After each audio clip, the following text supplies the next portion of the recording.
அனைவருக்கும் வணக்கம். நாம் இந்த வீடியோல கார்கில் போர் பத்தியும் இந்த கார்கில் போர்ல உயிர் தியாகம் செய்த நம்ம இந்திய ராணுவ வீரர்கள் பத்தியும் தான் நாம இந்த வீடியோல பார்க்க போறோம். சோ வாங்க வீடியோக்குள்ள போலாம்.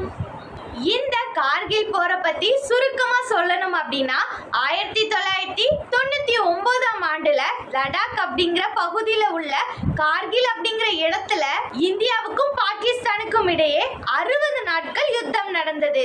இந்த ஒரு யுத்தத்துல அதாவது ஜூலை 26ஆம் தேதி இந்தியா வெற்றி அடைஞ்சது. ஆனாலும் இந்த ஒரு யுத்தத்தில் 527 ராணுவ வீரர்கள் மரணமடைந்துள்ளனர். அவர்களை நினைவு கூறும் வகையிலும் மற்றும் இந்தியாவின் வெற்றியை கொண்டாடும் விதமாகவும் ஜூலை 26ஆம் தேதி கார்கில் வெற்றி நாளாக கொண்டாடப்படுகிறது. இந்த கார்கில் போரை பத்தி இன்னும் விரிவா சொல்லணும் அப்படின்னா அதாவது 1999ஆம் ஆண்டுல கார்கில்ல தான் முதல்ல ஊடுருவக்காரர்கள் ஊடுருவி வராங்க. இத இந்திய ராணுவ படை சற்றும் எதிர்பார்க்கல. இவர்கள் எவ்வாறு நுழைந்தனர் என இந்திய வீரர்கள் யோசிப்பதற்குள்ளேயே அவர்கள் துப்பாக்கியால் சுட ஆரம்பித்து விட்டார்கள். 1999ஆம் ஆண்டில் இதே நாளில் பாகிஸ்தானிடமிருந்து இழந்த உயர்புற காவல் நிலையங்களை இந்தியா வெற்றிகரமாக ஆபரேஷன் விஜய் என்று பெயரிடப்பட்ட திட்டத்தினை முன்வைத்து வெற்றிகரமாக ஏற்றுக்கொண்டது. கார்கில் போர் 60 நாட்களுக்கு மேலாக நடந்தது.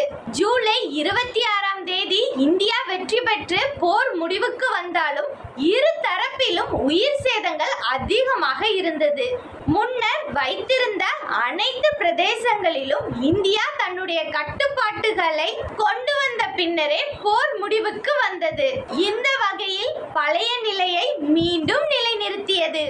கார்கில் வெற்றி நாள் ஒவ்வொரு ஆண்டும் ஜூலை 26ஆம் தேதி அன்று கார்கில் போரின் வீரர்களை நினைவுபடுத்தும் விதமாக இந்த நாள் அமைக்கப்பட்டுள்ளது.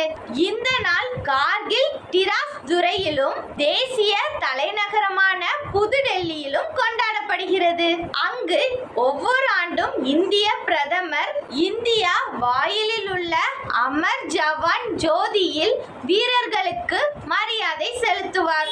ஆயுத படையின் பங்களிப்பையும் நினைவு கூற வேண்டும் என்பதற்காக இந்த நாளில் பல நிகழ்வுகள் ஏற்பாடு செய்யப்பட்டுள்ளது.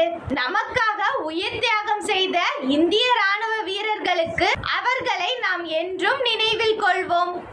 ஜெய் ஹிந்த். நன்றி, வணக்கம்.